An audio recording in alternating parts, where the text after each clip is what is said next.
Hello, everyone. So Roger just spoke about sports, about tennis.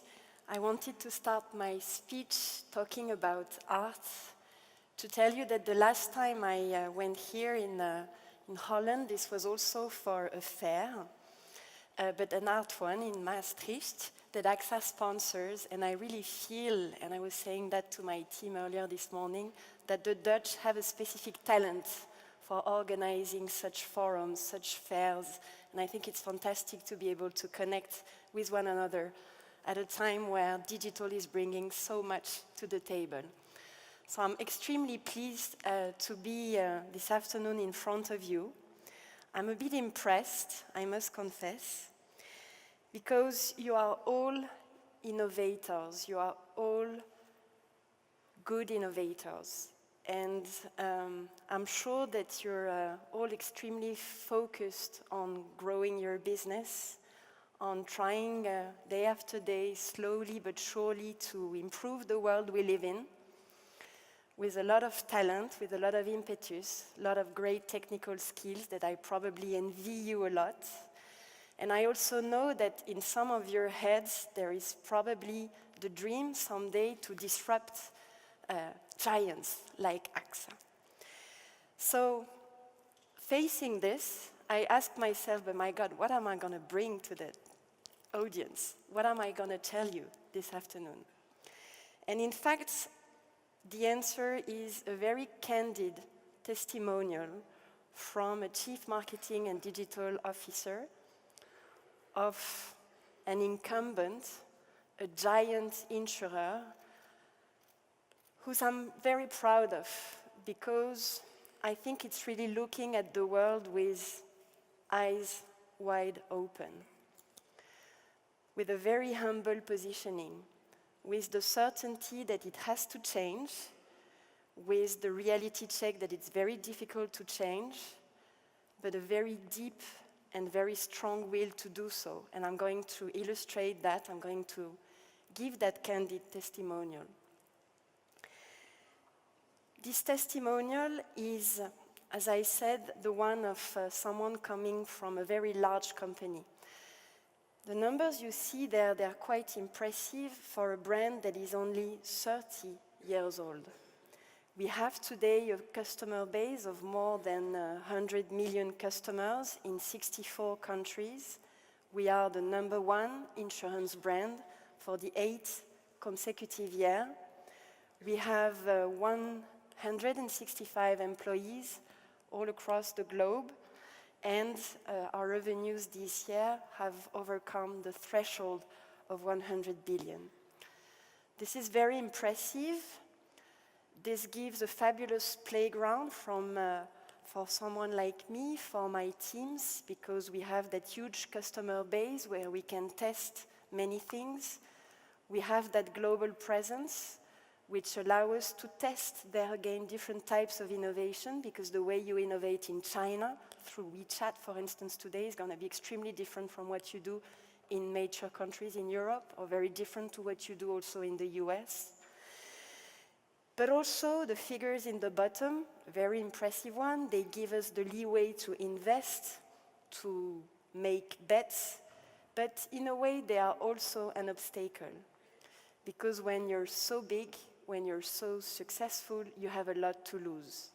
And these days are days when you may lose a lot.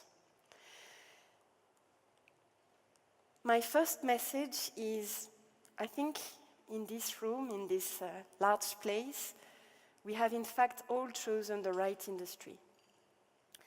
The reason why is because it's full of pain points, and we're there to change that. We're there to fix that. I've selected 4 of them. In fact, I have with my team a list of 18 of them that we very carefully selected through an in-depth analysis across business lines. When I look at those 4 boxes, the first one worries me a lot. Low understandability of products and coverages. When people don't understand your products, it's very difficult to get close to them. I had a conversation 3 years ago with one of the Apple evangelists, Michel Suter in Paris. And Michel told me, you have an easy job, Amélie.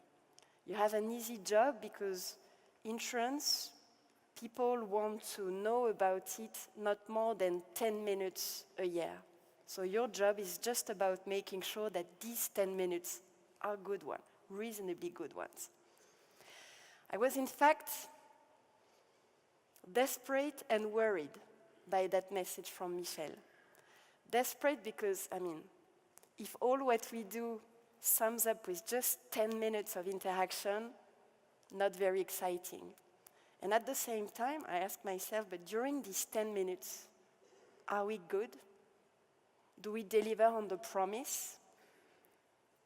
Do we deliver that very good value for money that people expect from us, that they've been waiting for the rest of the year? The answer is no. People don't understand the terms that we use in our contracts. They don't understand why sometimes we propose to them a number of products, they don't see the need for them. And when we try to be good enough to sort of explain that to them, in fact, the claim will be so far away from the moment when we've explained that through the first buying interaction that, we have to restart everything from the beginning. Too complex, siloed processes. This is very well known, this is obvious. There are probably good reasons for that. When you deliver an insurance promise, you in fact coordinate very large ecosystems of people. Doctors, garage, plumbers, loss adjusters, partners.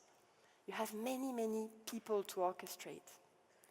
And also, within your own operations, you need to synchronize the action of your agents, the brokers, the call centers, your own services that in a company like AXA are very large ones.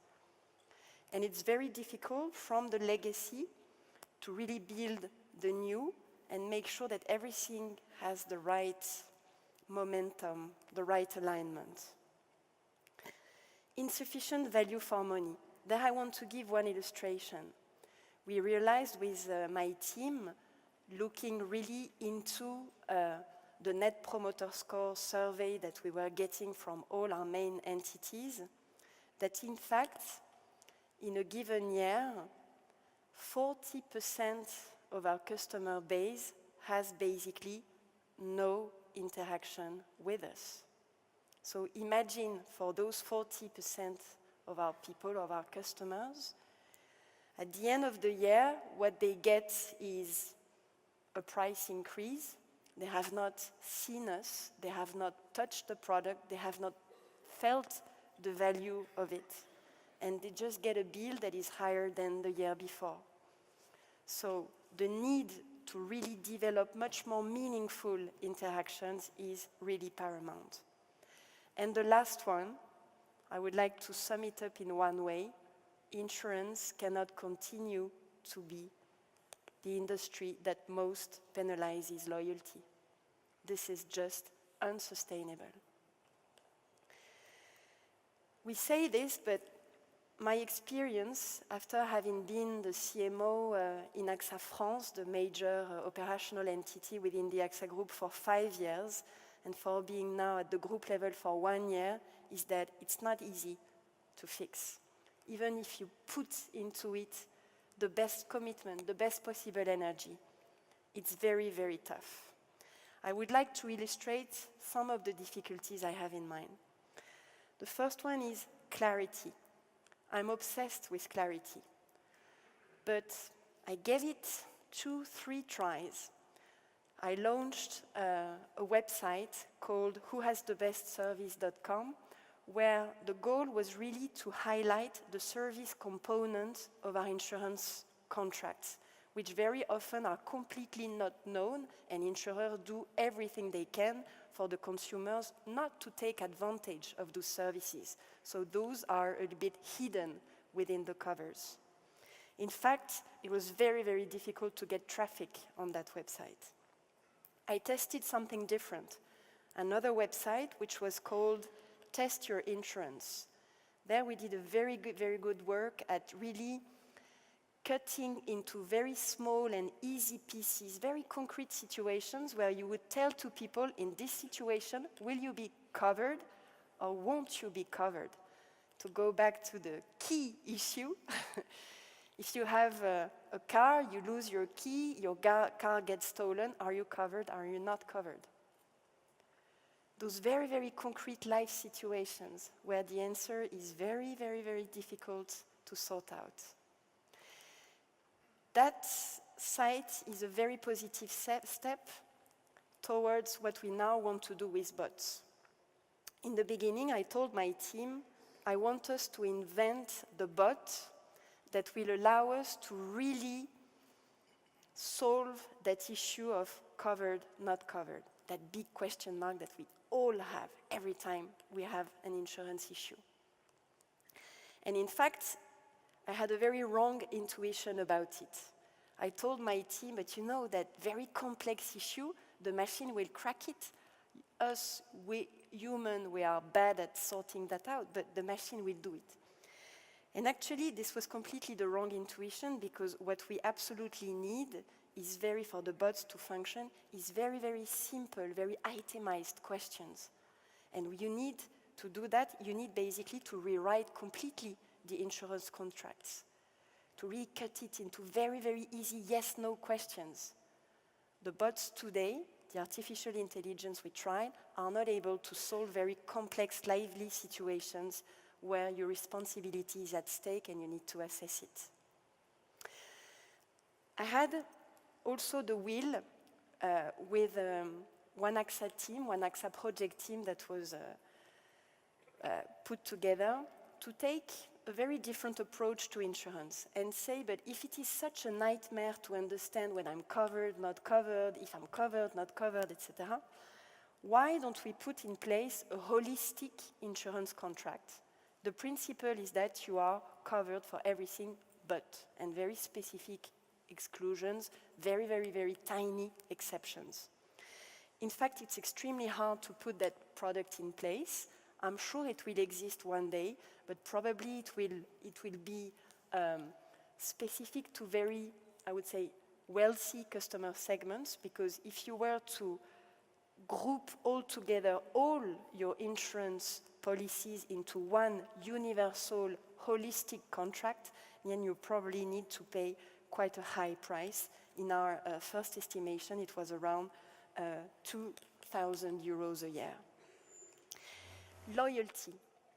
I mentioned the fact that we cannot continue to be that industry that most penalizes loyalty with tariff increases year after year with no correspondence to an improvement in the experience or in the value for money of the guarantees. So you can think about nice loyalty programs. Digital allows you to reach great customer engagement around it. You can also try to put in place innovative policies that will, for instance, in the health sector, take into account your healthy lifestyle. You can do that. But the core of the issue, in my view, is the pricing pattern. And if you want to smooth the pattern in pricing, you can't move from this curve to something that is like this without increasing the price at acquisition.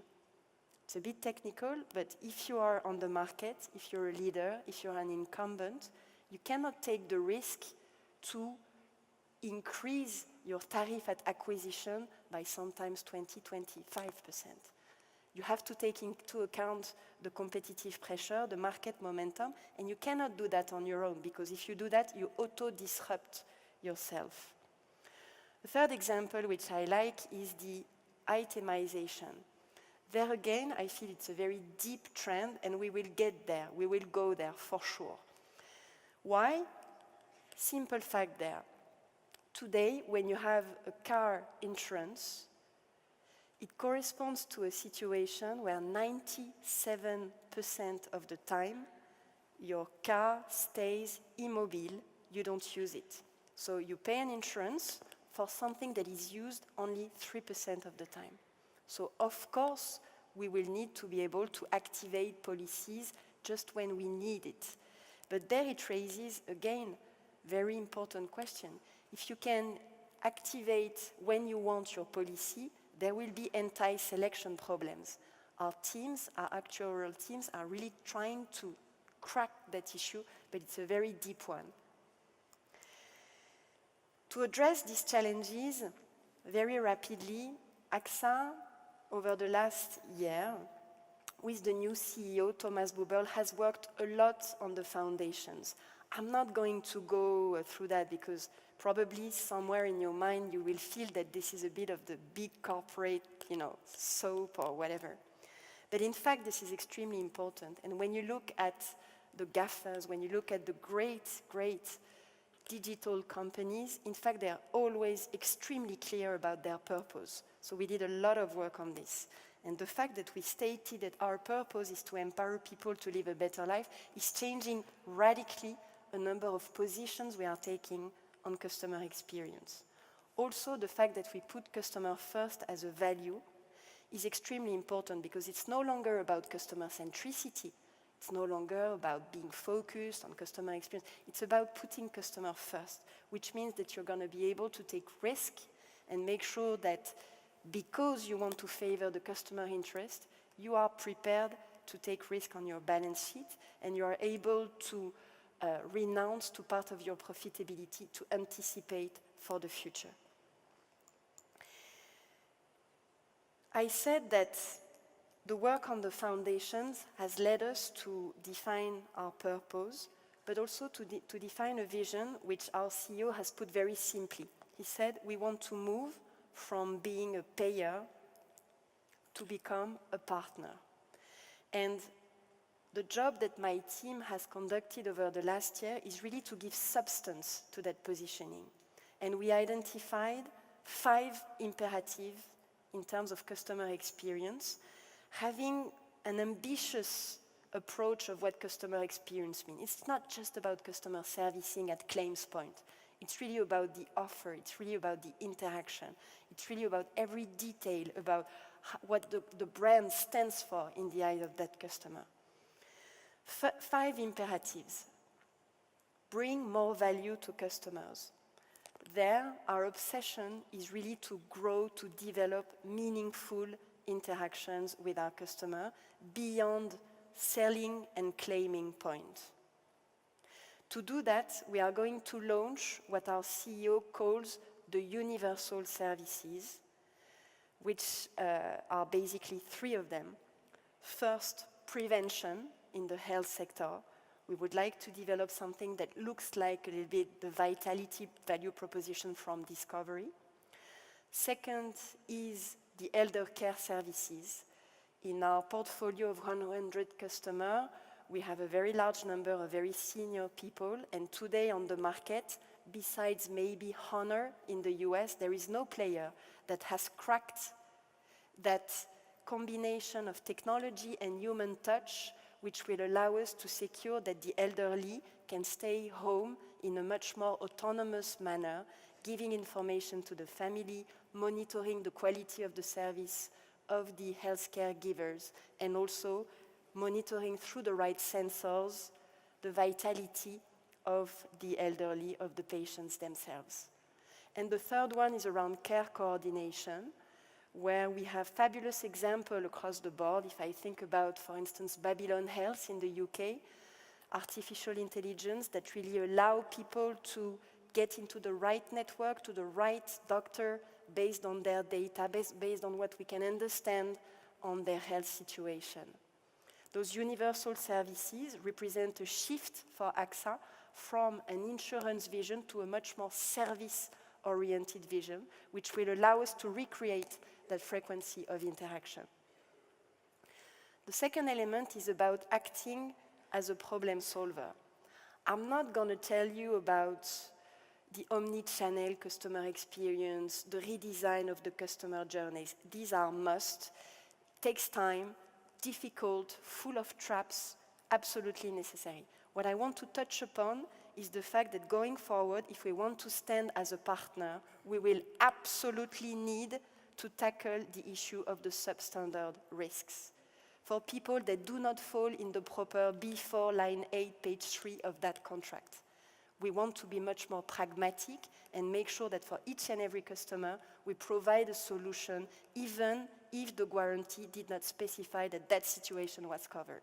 To go back to my clarity point, this is probably the right way to tackle it. Display proactive transparency, a lot to do there. I would like just to mention that beyond the fact that, of course, notification on what is the next step, what is your claim status, which is obvious, and that we now need to automate through RPA and through the right bots, put that on Facebook Messenger, put that on WeChat, on the right platforms where our customers are, instead of asking them to go to a distant app. But it's also about giving back data to society.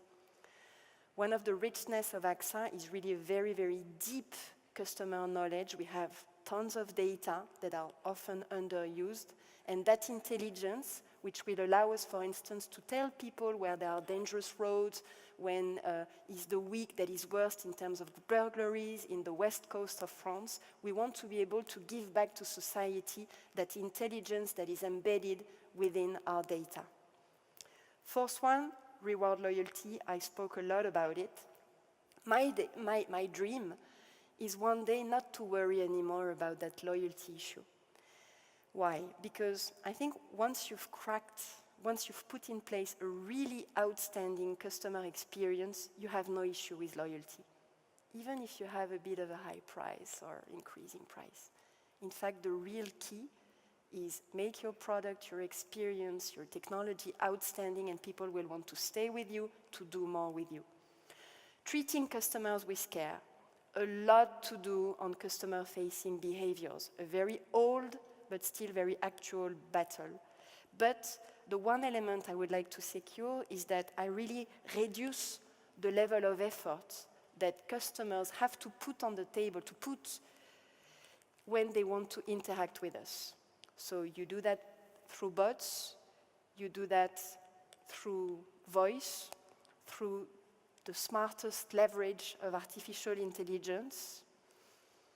Many ways to do it in a very conversational world, but a lot to do there to really make sure we anticipate. I was very struck by a recent announcement by Aviva, who said recently that they don't want to go anymore into the once and done element or to only ask one element.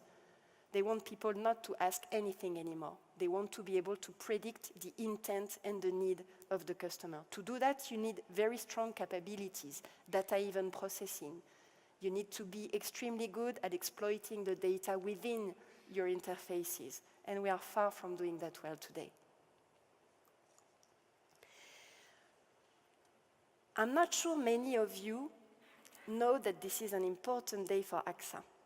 This is an important day for AXA because a big announcement was made by our CEO this morning, not only around the IPO in our US business, but also through the appointment of a new person, a lady, Joyce Phillips, coming from the banking sector to lead a completely new business unit around innovation. This is a very, very strong message that Thomas Buberl is conveying to the whole organization and to the market. His message is, I want to accelerate on innovation, and to do that, I want to separate the new businesses, the new services, the new customer innovation I want to launch from the existing businesses. It doesn't mean that we will not take advantage of the very deep and large customer base, on the contrary, but we want to have a lot of autonomy, a lot of nimbleness in the way we will develop those innovative solutions in an entity, in a dedicated business unit that will not have to take care too much about the legacy, that will be able to recruit its new talents, to set up the very new entrepreneurial approaches, contracts that will really allow us to make sure that our people, when they develop innovation, they have skin in the game and they want to achieve that as much as an entrepreneur of a given startup would do.